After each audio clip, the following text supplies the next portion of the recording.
Гэр.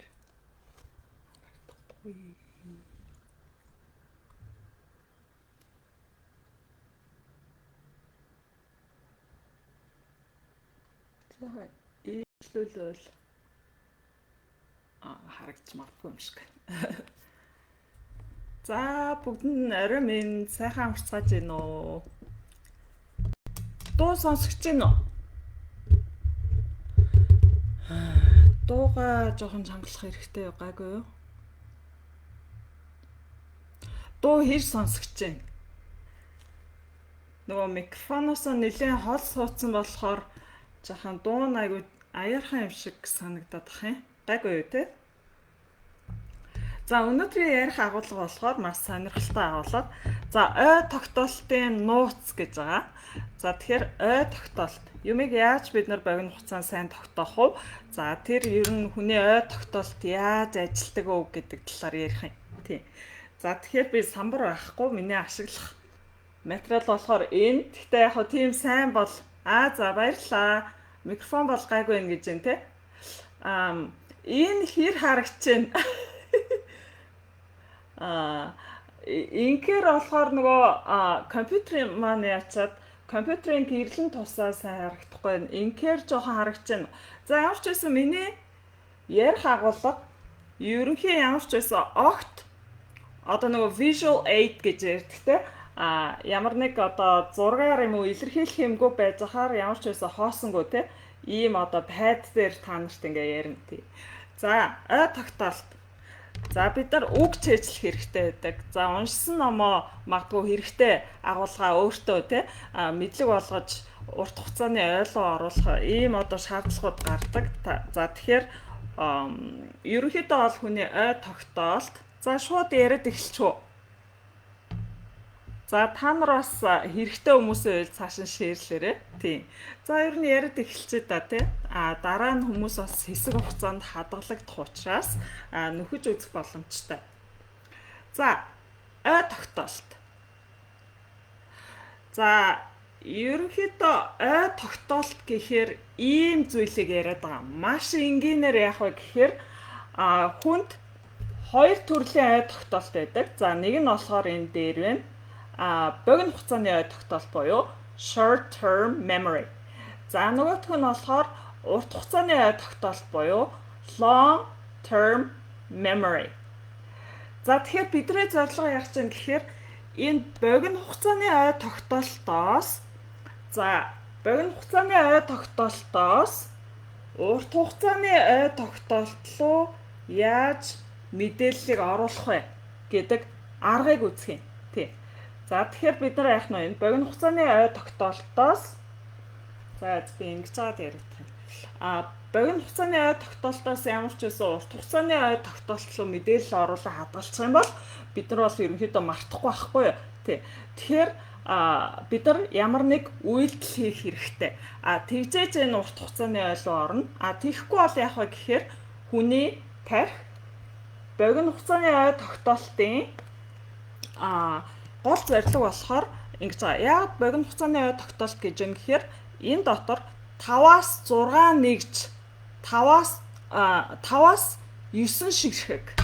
За 5-аас 9 ширхэг зүйлийг л нэг 15-аас 30 секундын хугацаанд барьж ах. Ийм зүйлийг богино хугацааны ой тогтоолт гэж байгаа. Тэгэхээр богино хугацааны ой тогтоолт яагаад бидний тархинд одоо байдаг вэ гэхээр зорилго нь бол бидний тархиа хамгаалах.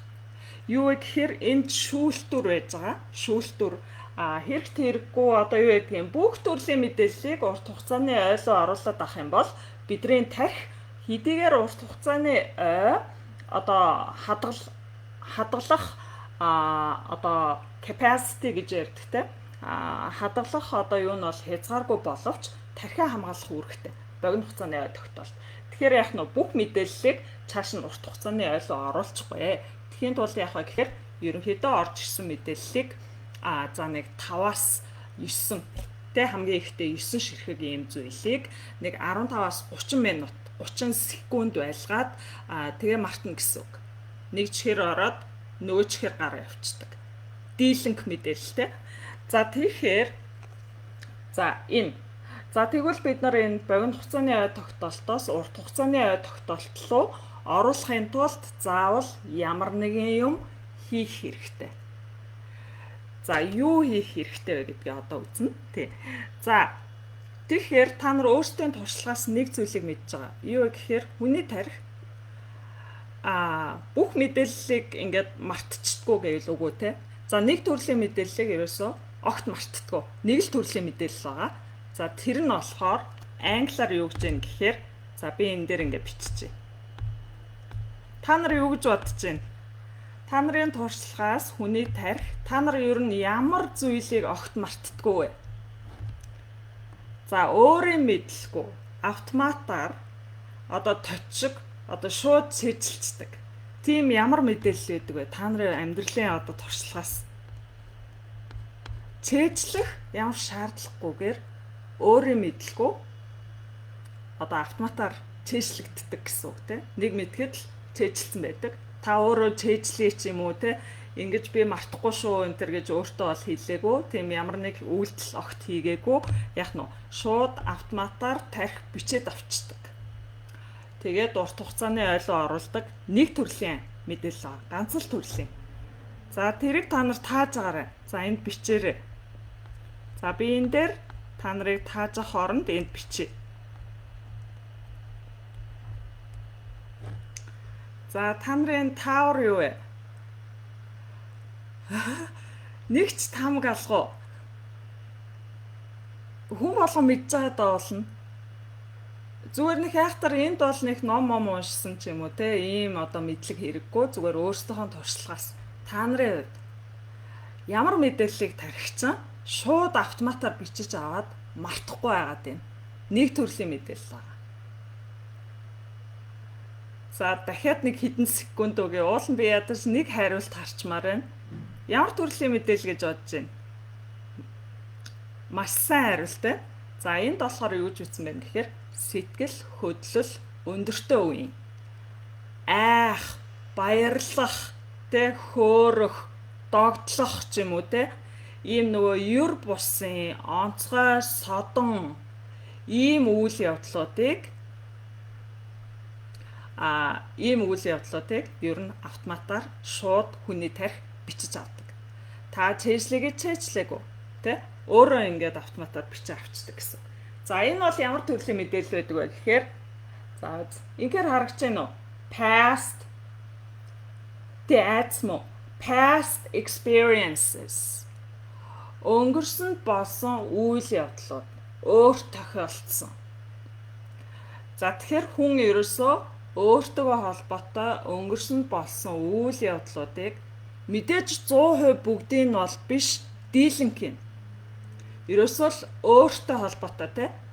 За идсэн ч юм уу, уусан ч юм уу, аялсан ч юм уу. За хүмүүстэй уулзсан ч юм уу те. Иймэрхүү өөр тохиолдсон үйл явдлуудыг хүний тарих автоматар шууд цэжилдэг. За энийг болохоор үйл явдлын ой тогтоолт гэж ярьдаг. За би тэр нарийн нэршлийг нь бол та нарт хэлэхгүй. Тэгээ бид нар нэг уламжлалт нэг арга юу вэ гэхээр бид нар сурахад цаад болдог нэг арга юу гэхээр нэх гоё ингээ фантастикл юм онлайн гоё нэршлүүд чэжлээд тэрний цаадах яг хэрэглээг нь ерөөсөй ойлгохгүй байхгүй. Тэгэхээр би энэ айхтар сүрхий том episodic memory гэж бол англиар хэлдэг. Энэ хоёр төрлийн тогтоолтын тий. Нэг нь болохоор episodic memory гэж байгаа. Тэр одоо өнгөрсөнд болсон үйл явдлыг хүн бол ямар ч цэжлэх одоо шаардлагагүй автоматар яг нь бичиж авдаг байх нэ. За бусад төрлийн мэдээлэл. За тэн дээр за одоо та нарын уншсан ном ч юм уу те. За уншсан ном ч хэрвээ та нарын сэтгэл хөдлөөд өөрийн өнгөрсөнд болсон үйл явдлыг чинь санагдуулсан ч юм уу те. Тийм зүйлүүдийг бол шууд өөрөөр хэлбэл тарих бас автоматар бичиж авдаг гэсэн үг.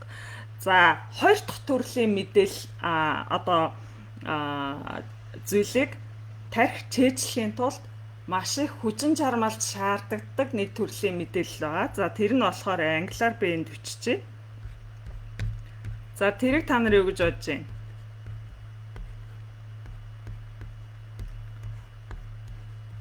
Мэдлэг мэдээлэл.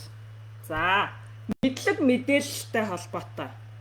Гаднаас авсан facts and information гэдгийн товчлол. Facts and info. За, энэ төрлийн мэдлэг мэдээллийг бол урт хугацааны ойлгоо хийхийн тулд заавал ямар нэг зүйл хийх ёстой. За, заавал ямар нэг зүйл хийх ёстой. За, тэр нь юу их вэ гэхээр, за бид нар дийлэнхтэй яах вэ гэхээр, механик арга бодож олдог. Механик арга. За, жишээлбэл англи хэлний шинэ үг хэллэг байлаа тийм. За, тэгэхээр англи хэлний шинэ үг хэллэгээр жишээ авъя. За, энд үгтэй тааралтаад богино хугацааны ойлоо ороод ирсэн байна. Үг. За, энийг бид нар болохоор урт хугацааны ойлоо оруулна. За, тэгэхээр үгийг бол яах нь хүний тарих нөгөө мэдлэг мэдээлэл факт баримт учраас яг өөрийн хувийн одоо туршлага амьдралаас үүдсэн зүйл биш учраас заавал ямар нэг үйлдэл, ямар нэг зүйл хийж иж яах нь урт хугацааны за энийг маань одоо харж байгаа хүн байгаа юм бодлоо гэсэн мэдгүй. Энэ яг тулцаад ерөөсөө уул нь энэ юу бэ вэ гэсэн. Энэ нэг харагдаж байна уу? Энэ нөгөө богино хугацааны ай тогтоолч шүүлтүүртэй гэдэг байгаа шүү дээ, тэ. Бүх юмыг цааш нь урт хугацааны ай тогтоолт руу бол оруулахгүй байхгүй. Тэгэхээр бид нар энэ шинэ үг хэллэг, англи хэлний шинэ үг хэллэг бол бидний амьдралд тохиолдсон үйл явдал биш учраас чийжлэхийн тулд ямар нэг юм заавал хийж иж урт хугацааны ойлоо орно гэж байгаа. За тэгэхээр бидний хэрэгэлдэг арга болохоор юу гэдэг вэ гэхээр механик одоо точшиг чийжлэх арга бодож олдог. За, ой тогтоолтын арга байна, тийм жишээлбэл. За, ой тогтоолтын аргыг юу гэдгийг. За, ой тогтоолтын олон арга байгаа. За, бидний мэддэг арга бол яг уу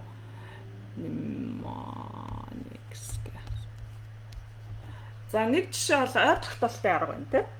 Ой тогтоолтын арга. За, энэ ууланд дийлэгцүү ахгүй болчихвол амар гоё харагдах гадах юм. Би энэ дээр бол аюу гоё ингээд ойлгомжтойгоор бичсэн.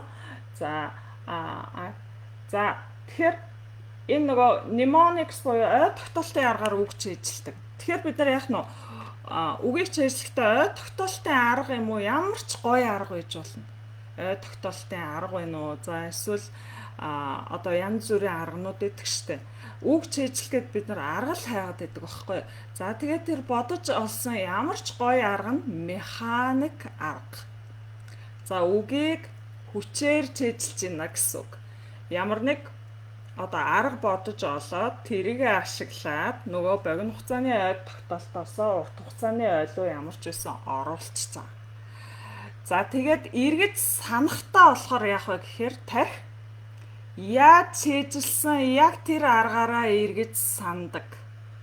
Нөгөө чийжилсэн арга чинь яг бодит хэрэглээтэй ямар ч холбоогүй тийм нэг фантазны бодож олсон одоо сэтгэлгээгээр одоо нөгөө imagination гэж ярьдаг те. Зүгээр ингээд сэтгэж бодож олсон арга яг үг чийжлээд урт хугацааны ойлоо ордог ч гэсэн яг эргээд амьдрал тулаад нөгөө үгээ ашиглах болохоор ерөөс сандгүй. Сансан ч гэсэн ашиглаж чаддгүй. Тэгэхээр нөгөө 1000, 2000, 3000 үг чийжилчгээд яад яг англиар ярьж бичиж чадахгүй юм те. Хүмүүстэй харилцаж чөлөөтэй чадахгүй юм гэхээр энэ чийжилж байгаа арга нь буруу те. Арга нь буруу. За тэгэхээр би та нарт хэллээ. Эхний арга ямар ч байсан шалгалтанд бол хэрэгтэй. Яг бодит амьдрал дээр шалгалтанд хэрэг болж магадгүй. Би тэр ой тогтоолтын аргыг шалгалт өгөхөд л хэрэгтэй гэж бодож байна. Шалгалт чинь болохоор нэг жоохон механик юу байдаг штэ тий. Ойлголтыг одоо шалгадаггүй механик чийжилсэн зүйлээ эргээд шалгуулдаг. Тийм шалгалтанд бол энэ арга хэрэг болж магадгүй. Яг амьдрал тулаад хэрэглэх чинь ойлгохтой холбоотой байхгүй. Тэгэхээр бид нар яах вэ гэхээр энд англи хэлний үгч байсан, уншсан номооч байсан те мэдээллийг чийжлэх гэж ямар нэг гоё арга одоо хайхын оронд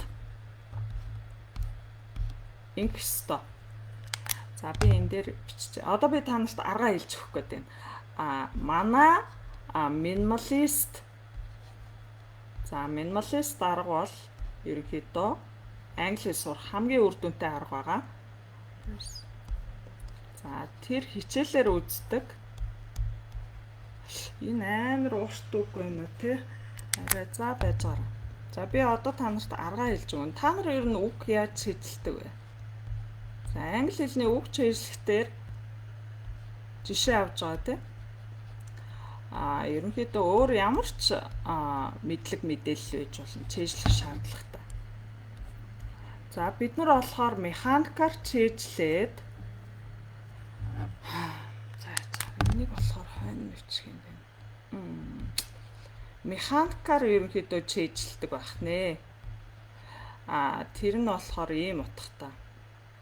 За энийг ингэчээ. За механикаар чийжлэх гэжээ те. За тэрийг болохоор механикаар чийжлэхийг юу гэдгийг англиар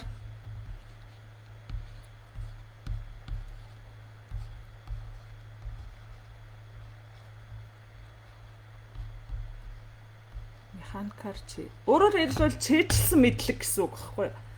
Чийжилсэн мэдлэг ойлголтгүйгээр шууд чийжилсэн мэдлэг гэсэн үг.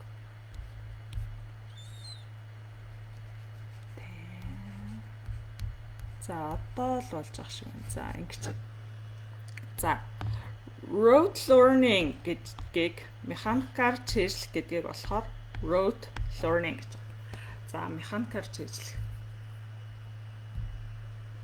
За механикаар чийжлэх. За англиар механик чийжлэлтийг болохоор rote learning гэж байна.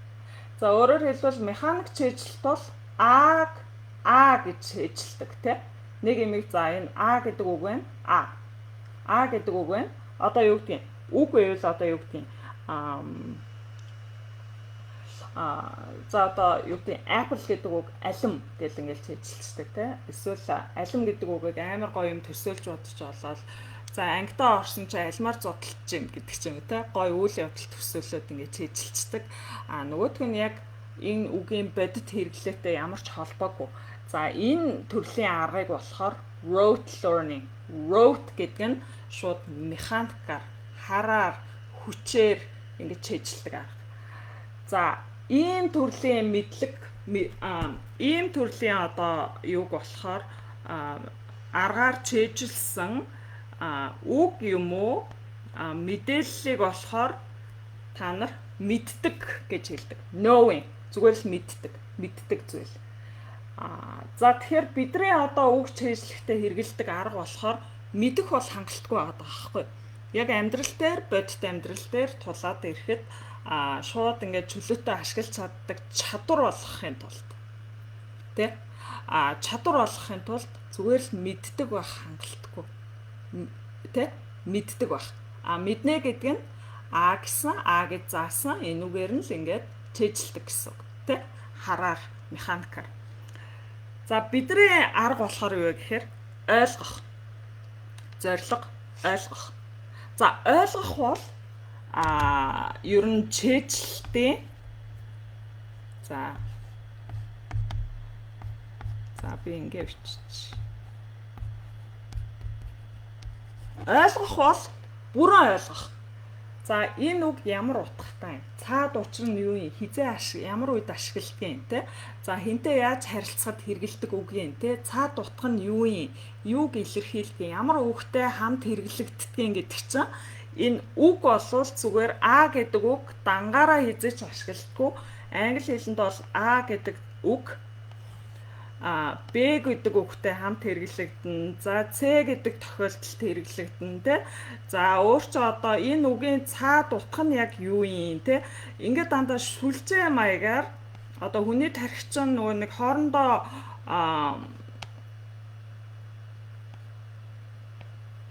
ингээд нөгөө нэг юу яаж байгаа штэ те.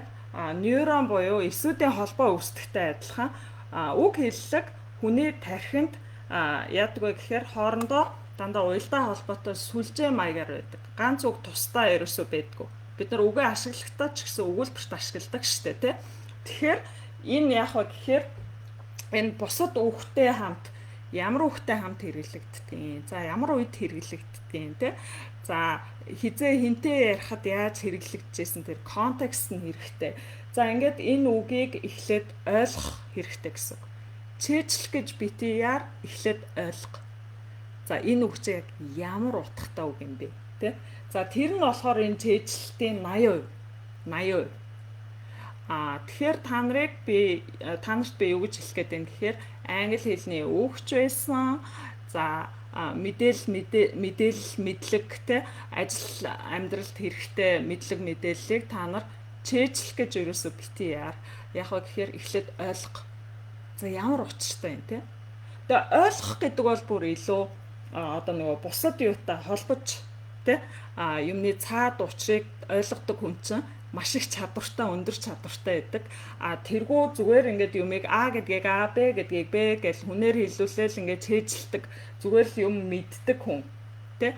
Манад бол нөгөө их мэдгчтэй айгүй их байдаг штэ, тэ? Юм мэддэг. Тэгтээ чадвар байхгүй. Хүмүүс яагаад бий болоод юм гэхээр ерөөсөө зүгээр л механикаар чэйжлээд байгаа байхгүй. Чэйжлсэн мэдлэг хүнд ерөөсөө хэрэг болтгоо. Яг цагийн тулаад ирэхээр хизээч амнаас гардггүй. Тэгэхээр бид нар яах вэ гэхээр энэ үгийг эхлээд ойлгоход цагийнхаа 80%-ыг зарцуулах хэрэгтэй. За англи үг хэллэгийг ойлгоно гэж яг юу байдаг вэ гэдгийг мэдээж би өнөөдөр энд одоо нэг 20-30 минутын те богино хугацаанд ингээд тайлбарлах юм болвол яг бүтэн одоо хичээл бол мэдээж энэ лайваар бол өгөх боломжгүй. Тэгээ за энийг бол яг манай сургалтаар маргааш эхлэх дунд төвчний брэнд сургалтаар бүр цогцоор нь бодит амьд жишээтэй ингээд ярьдаг. За тэгэхээр бид нар яах вэ гэхээр 80% нь ингээ ойлгочих юм бол за энэ үг ямар үед ямар үгтэй яаж хэрэглэгддэг гэдгийг ойлгочих юм бол чэйжлэх бол ердөө 20%.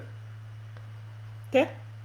За memorizing буюу чэйжлэхэд бол ерөөсөө 20%. Чэйжлэх арга ямар үг хаанаас яаж олж авах вэ? За энэ бүх нарийн арга мэдээллийг болохоор яг маргааш эхлэх дунд төвчний брэнд сургалтаар та бүхэндээ одоо энэ сургалт сонирхож байгаа хүмүүстэй байвал та нар бүртгүүлээд ингээ орж ирээрэй.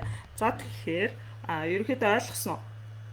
Бидний хамгийн том гаргадаг алдаа бол энэ боловсролын бидний суур бүр бага байхаас бидний тархинд ингээд бүр бичигдээд хөвшмөл ойлголт болчихсон зүйл бол мэдэх буюу зүгээр л юмыг чэйжлүүлээд идэг. Юм ерөөсөө ойлгохгүй. За тэгвэл үгийгч байсан аливаа мэдээллийг яах нь вэ? Энэ хоёр бол шал өөр ойлголт. Зүгээр мэдэх ойлгох хоёр бол хоёр тис өөр зүйл юм. Тэ. Тэгээ юмыг ойлгоод явчих юм бол ямар учир шалтгаантай юм те. За энийг яаж хийжлүүл зүгээр гэдгийг яагаад ингэдэг хүний ой тогтолт яаж ажилладаг те. Тэр бүгдийг онл практикийн хувьд яг бүрэн судалсан ийм одоо багшийн хичээл мэдээж маш одоо өндөр үр дүнтэй байдаг. Тэ. Тэгэхээр ялангуяа одоо AI гэж ярьж байна те. Хиймэл оюун за интернетийн энэ нэрэнд бол яах вэ гэхээр зүгээр юм мэддэг хүн бол одоо эхнээсээ ажилгүй болоод эхэллээ шүү дээ тий. Зүгээр л ном уншаад уншсан номоо л ярьдаг тий. Өөрөө сэтгэдэггүй зүгээр мэдээлэл цуглуулдаг. Тэгхийн бол та AI-тай бол хизээч AI-д бүх ажиллаа алдна. Хэрвээ зүгээр мэдээлэл уншаал цээжлэл тэрийгээ эргээд амьдралтаа ашигладаг тий. Ийм төрлийн бүх ажлыг AI бол ер нь орлож байгаа шүү дээ тий. Тэгэхээр ийм эрэнд болохоор англи хэлийг бид нар яавал хамгийн үр дүнтэй хизээч хуучрахгүйгээр өөрийнхөө сэтгэлгээг дэд түвшинд хөгжүүлэнгээ давхар одоо нөгөө англи хэлээ тий маш сайн хэрэгжилж чаддаг, чөлөөтэй ашиглаж чаддаг ийм одоо мундаг англи хэлтэй хэрэглээний чөлөөтэй ашиглаж чаддаг англи хэлтэй болъё гэвэл ойлгох аргаар. Тэгэхээр манай энэ минималист арга бол ерөөсөө энэ ойлгох аргыг илүү одоо түлхүү, чэйжлэх биш, ойлгох. За ийм аргаар сурсан хүмүүс бол амьдралд гараад хөрөх чадвартай хаач те одоо голлогдохгүй те тэргүүлээд салбар бүртээ ингээд тэргүүлээд явж байгаа. Тий. За энэ арга болохоор минималист арга гэж байгаа. Тэгээ хамгийн чухлыг хамгийн богино хугацаанд ойлгочвол арга бол амархан. Тэ ойлгох юу яагаад гэдгийг ойлгочих юм бол яаж сурах арга нь одоо дагалддаг гэсэн үг. Бид нар эсрэгээр нь яаж гингүү чи ном унш, чи кино үзгээл ингээд байгаа үстэй. Энд чинь англи хэл сурах арга ерөөсөө биш байхгүй юу? Тэ зүгээр л за одоо юу гэх юм те зүгээр л амнасаа те ном унш гэл зүгээр л ном уншаад англи хэлтэй болсон нэг ширхэгч байхгүй. Нөгөө хүн чинь айгу мартамхай хүн амтаа. Тэгээд зөвхөн ном уншаагүй өөр нэмэлт хийсэн юмнуудаа ингээ мартчихдаг те. Тэнгүүтээ хүн зөвлөгөөхтэй зүгээр л ном уншаад зүгээр л ном унших бол зөвхөн англи хэл сурахын нэгэн хэсэг. Энэ бол ерөөсөө бүтэн юм систем байдаг. Маш том хоорондоо одоо салшгүй уялдаа холбоотой ийм систем байдаг. Энэ системээр нь сурах. За тэр зүгээр л одоо таарлцсан юмнууд хийх хоёр бол шал өөр зүйл. Тэгэхээр энэ үр дүн бол мэдээж хамаагүй одоо харьцуулшгүй ийм одоо гардаг арга. За тэгэхээр өнөөдрийн лайвын үндсэн одоо гол агуулга бол бүгдээрээ зүгээр л юм мэддэг хүн биш те. Зүгээр л ном уншаад тэрийгэ чэйжилдэг, бусдаас юм уншиж сонсоод чэйжилдэг, үг чэйжилдэг, зүгээр мэддэг ийм одоо төвшний биш. Юмыг ойлгодог, цаад учир шалтгаан те. Юмыг ингээ бүрэн уялдаа холбоотой системээр нь цогцоор нь ингээд ойлгодог, бүрэн бодит амьдрал дээр чөлөөтэй ашиглаж чаддаг ийм одоо чадвартай болох бүрэн одоо арга барилыг одоо системээр нь олгодог манай минималист сургалт маргаашаа эхлэж байгаа. Англи хэлний суурьтай гэдг нь ерөөдөө англиар уншаад хэлэхэд байгаа санааг нь ойлгодог юм төвшний англи хэлтэй хүмүүс бол энэ сургалтанд заавал хамрагдаарай. За энэ сургалтаар бол ерөөсөө бусад сургалт за та нарын дээр яриад байгаа AI хинч хизээч хэлж өгөхгүй ийм одоо чухал аргуудыг энэ сургалтаар олгодог тий. Яг бодит ингээд амьдрал дээр хэм жишээнүүд өгөөд аргуудыг нь ярилцдаг. Тэгэхээр англи хэлийг сурахад юу хэрэгтэй, яаж сурах юм, ямар аргаар те яагаад энэ бүх асуултад хариултыг эндээс авдаг. За хамгийн гол нь өөрөө бүрэн бие даасан сэтгэлгээтэй бие даах чадвартай хүмүүс болж гэж төгсдөг. За энэ бол боловсролын яг үндсэн зорилго байх хэвээр тий. Зүгээр тэргүй бол зүгээр юм мэддэг хүмүүс монголоор дүүрчлээ шүү дээ тий. Юу ч чадахгүй. Гэхдээ аюу их юм мэддэг. Тэгээ интернетээс юм уншдаг юм уу те ингээд тэрийг ингээд аюу сайн юм мэдчихээн гэдэг ингээд тий. Юм ойлгосон маш хоороо аа. Тий. Тэгэхээр юм ойлгох энэ сайн суурийг бол энэ сургалтаар маш сайн тавьдаг. Тэгээ бие даах маш одоо өндөр ур чадварыг бас энэ сургалтаас олж авах ийм одоо боломжтой. Тийм. Тэгэхээр зөвхөн англи хэлний сургалт гэж хүмүүс бас хардаг. Энэ бол яг цаад утга учир нь бол одоо бүх талаараа хөгжсөн ийм одоо яриа бичгээр өөрийгөө тэ чөлөөтэй илэрхийлэх өндөр чадвартай бие даасан сэтгэлгээтэй ийм мундаг англи хэлтэй хүмүүс болох ийм одоо сургалт юм аа. Тийм. За тэгээд та бүхэн сонирхчихвэл комментоор мэдээлэл явуулж болно. Тийм. За өөр ч үйлээ. Өөр ерөнхийдөө болсон баха. Тийм. Айгуу том ойлголт, маш том юм ярьлаа. Тийм. Тэрийг тэгээ хэр сайн би бас өөрөө бодсон тэр сэтгэж олсон зүйлээ хэр сайн ойлгуулж чадсан нэг сайн мэдэхгүй байна. Тэгээд та нар бас хэр ойлгосныг бас сайн мэдэхгүй байна. За ямар ч байсан санаагаа бол бүдүүн баргаар бол илэрхийллээ. Тэгээ за нарийн яг аргачлалуудыг жишээтэй за ингээ мэрэгжлийн багшийн 1 сарын цогц сургалт авъя гэвэл яг маргааш эхлэх дунд түвшний брэнд сургалтанд бүртгүүлээ. Тий. За энэ сургалт бол хизээч хуучрахгүй 10 жилийн дараа 20 жилийн дараа бид нар ингээ шинэ технологи гарч ирээл ингээл яг одоо модонд орж байгаа юмнууд л хийгээд иддэг штэ тий. Энэ бол тийм биш тий. За анх эхэлж байхдаа 7 жилийн өмнө ч өөр байсан. Одоо бол ингээд 2 шинжлэгдчихэж байгаа байхгүй юу? 2 удаа энэ 7 жилийн хугацаанд 2 удаа шинжлэгдсэн. Тэгээ одоо бол бүр ярих зүйлгүй болсон. Ийм одоо миний харж байгаагаар судалснаар бол Монгол явагдаж байгаа хамгийн улс суурьтай судалгаатай хамгийн цогц хамгийн системтэй юм сургалт бол бий чадчих байгаа гэдэгтээ бол итгэлтэй байна. Тийм. За өөр ерөнхийдөө өнөөдрийн ярих миний та бүхэнд хэлэх агуулга бол юм байна. IELTS-ийн сургалт явагдаж байгаа. Тийм. Манайх бол танхимын сургалт бол явуулахгүй. Тийм. Цаашдаа ч явуулахгүй. Тийм ч шаардлага байхгүй. За нэгдүгээрт би бол төгжрэлт бол 1 минут ч бэж чаддгүй төрлийн хүн. Тийм. Тэгэхээр би тийм танхимаар бол ороход надад бол аюу хэцүү. Тийм. Тэр цаг бол маш үн цэнтэй байхгүй юу те. Тэгэл төгжрэлтийн ингээл нэг англи хэлний сургалтанд очих гол нэг одоо 2-3 цаг төгжрээд явж явах юм те. Тэр бол маш хайран. Тийм шаардлагагүй. Та ч гэсэн тэгэж наашиж цаашаа төгжрэл цаг үргэх шаардлагагүй. Бага газраасаа шууд одоо миний хичээлүүдийг ингээд авах боломжтой. Ийм боломжийг олгож байгаа. Тэгээ энэ бол маш ховор боломж. Тэгээд дэлхийн хаач байсан. За гадаад байсан. За хөдөө орон нутагч байсан те хамаагүй бага газраасаа ингээд мэрэгжлийн багшийн те ийм маш цогц системтэй хөтөлбөр аавна гэдэг бол их том одоо боломж. Тэгээд энэ боломжийг сайн ашиглаарай. Тэгээд төлбөрийг ч гэсэн би маш хямдаар ингээд бас ямар ч хүн те магадгүй тэтгэврийн насны хүн ачаа сурах гад тэтгэврийн цалинтай хүн ч гэсэн сурах юм боломжтой ийм одоо багаар тооцож олон хүнд боломж олох үүднээс ингэж явуулж байгаа юм сургалт тийм. За тий хичээл лайв хадгалагдана. Тий урт хугацааны ойлгомжтой сэтгэл хөдлөлөөр тий. За баярлалаа. За өөр юу вэ? За ерөнхийдөө бол тий IELTS-ийн сургалтыг асуусан байсан. За ерөнхийдөө бол юм байна. Тэгээд таамт бол асуулт байхгүй тий. Ой тогтоолт бол юм байдгаа. Тий. Гадуур их гой арга ярьж харагддаг, сонсогддог.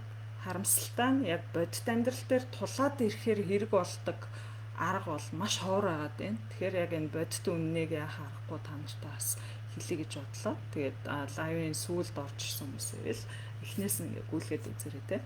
За түр баяртай. Тэгээд бас нэг маш хэрэгтэй гоё сэдв байна. Тэрийг би маргааш юм уу уул нэг лайв хийсэн дээрээ ингээд хийчихвэл зүгээрээ тэгээ нэг хэсэг хийхгүй болохоор ингээд жаахан тэ эргээд лайв хийхээс жоохон залхуурдаг. За дараа гэдэг ажилтаа болохоор завгүй болохоор ингээд яваад байдаг.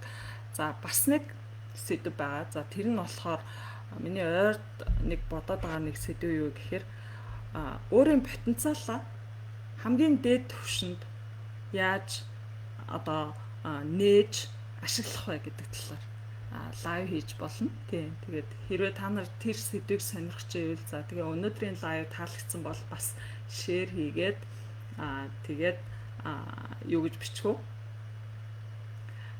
Yes гэж бичдэг юм уу те? Энгийнээр тэр сэдвэр одоо лайв хийгээрэй багшаа гэдэг ч юм уу те? Өөрөөсдийнхоороо ингээд бичээрэй. Тийм. Тэгээд би хэрвээ олон хүн сонирхсан байвал маргааш орой бас нэг лайв хийж болно. Потенциал хамгийн дээд зэргээр потенциалаа яаж нээж ашиглах вэ тэ. За энэ зүйлийн тухай маш гоё энгийн сонирхолтойгоор ярьж болно. Тийм. За өнөөдрийн энийг ашиглавал хэр үр дүнтэй. Энэ хэр харагдсныг би яг лайвын дараа өөрөө ингээ бас шалгачээ. Тэгээ уул нэм нэг бас нэг харуулах юм юмтай байл зүгээр ах юм. Энийг дээш нь ярьсан чи ер нь л бол нэг аюу бүдэг харагдаж байна да тий. Цаасаар хөвлөд ингээ гаргах юм бол уул нь эндээ ингээ бичүүл аюу зүгээрээс. За бүгдээрээ сайхан амарцгаагаарай. Түр баярлалаа. За тэгээ маргааш эхлэх дунд төвшний брэнд. За манай одоо нэрийн утас болсон юм гоё сургалт өгдөг. Шинжлэгдсэн хөтөлбөрөөр маргааш эхлэн яг одоо амжилт бүртгүүлээ.